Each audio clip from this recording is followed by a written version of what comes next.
Sunno was a leader of the Franks in the late 4th century that invaded the Roman Empire in the year 388 when the usurper and leader of the whole of Roman Gaul, Magnus Maximus, was surrounded in Aquileia by Theodosius I.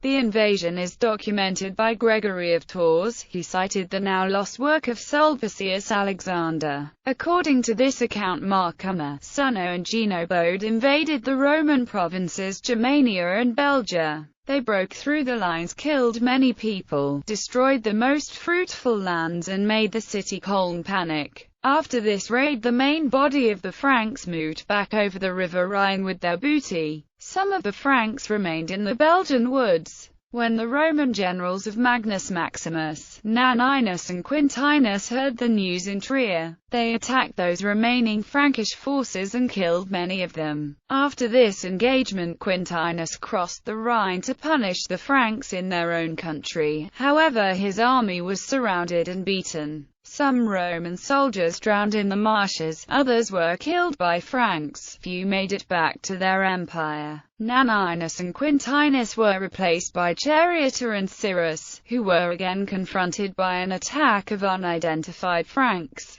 Later, after the fall of Magnus Maximus, Marcomer and Sunno held a short meeting about the recent attacks with the Frank Arbogast, who was a general in the Roman army. The Franks delivered hostages as usual and Arbogast returned to his winter quarters in Trier. A couple of years later, when Arbogast had seized power and the West Roman army was nearly completely in the hands of Frankish mercenaries, he crossed the Rhine with the Roman army into Germania. Because he hated his own kin, Marcomer was seen with Chatti and Absiverii, but the two did not engage. Later we hear from the poet Claudian that Marcomer was arrested by Romans and banned to a villa in Tuscany. His brother Sunno crossed the Rhine and tried to settle himself as leader of the band of Marcomer. However, he was killed by his own people. According to the later Liber Historiae Francorum, Marcomer tried to unite the Franks after the death of Sunno. He proposed that the Franks should live under one king and candidated his own son Pharamond for the kingship.